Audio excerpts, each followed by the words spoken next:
Hi again. This is Joseph Soon, Director of the Center for Contemporary Arab Studies. I wanted just to briefly introduce Dr. Fadlo Khuri, who is the 16th President of the American University of Beirut. Dr. Khuri is a medical doctor with prior post as Professor and Chairman of the Department of Hematology at Emory University.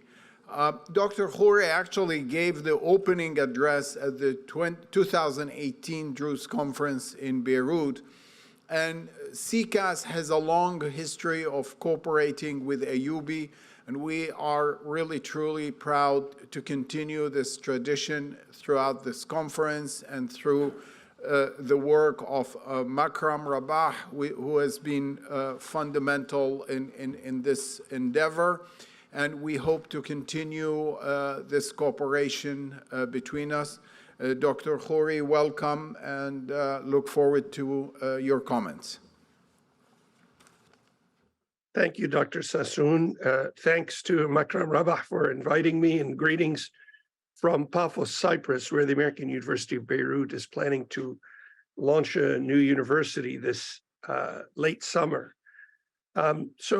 Yes, it was a pleasure and a privilege 5 years ago to host the conference celebrating, studying the 1,000 years of the Druze culture and civilization at the American University of Beirut. Makram navigated that very challenging process, which we did as well. I think it was an outstanding conference. Looking forward to reading what comes from that conference and this one. As the president of the American University of Beirut, of course, AUB has long been a go-to university for much of the Druze community that's lived in the Levant, in Lebanon, Syria, Palestine, Israel for a number of years. And that's because the university has truly believed in the principles that many years later Nelson Mandela himself would enunciate when he said that education is the great engine of personal development. It's through education that the daughter of a peasant can become a doctor, that the son of a mine worker can become the head of a mine, that a child of farm workers can become the president of a great nation. And the latter, of course, he was speaking about himself. And yet the university has, like much of the Levantine culture that has been home to a majority of the Druze community for many, many years prior to their immigration west, has been a participant, perhaps witting or unwitting, in this constant loss of talent, human capital, of brain drain from countries like Lebanon, Syria, Palestine, Jordan, and others. And one of the reasons for that, as I've been thinking through this conference, is that these nations have not really confronted the worst parts of themselves. The wonderful two-time Pulitzer Prize winner and recent recipient of the National Humanities Medal, August Wilson, once wrote that confront the dark parts of yourself and work to banish them with illumination and forgiveness. Your willingness to wrestle with your demons will cause your angels to sing. By that, I think he meant not just people, but societies. And the American University of Beirut is acutely aware of the challenges with the societies in Lebanon, in Syria, in Palestine, Jordan, and elsewhere, where the fundamental tenets of equality and of citizenship have not yet been met in a consistent manner.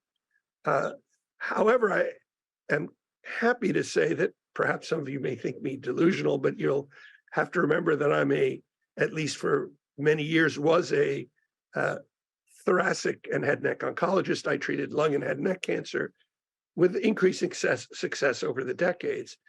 That I believe that the time has come when these societies will have to confront the dark parts of themselves, and that the universities and the academics, far from staying hidden behind the ivory tower that we've helped to erect, will have to be more participatory in our societies. And to be more participatory in our societies, we need to look inward. We need to look at what we do well, what we should do better, honestly. I'm confident the American University of Beirut is doing that. And I believe that's what you're doing today. You're looking at the aspects of culture and society that are sustainable, that should be celebrated. But what are the aspects where we can all contribute to more sustainable, more fair, more inclusive societies. So it's a pleasure and a privilege for me to be with you today, to be able to make these remarks on behalf of the American University of Beirut. Several of you, I understand, are alumni. And so we would like to say that the university will always be open to the currency of change and to your continuing input and participation. Thank you very much. Thank you, Mr. President. Always a pleasure to have you with us, and enjoy the Cyprus weather. Thank you very much.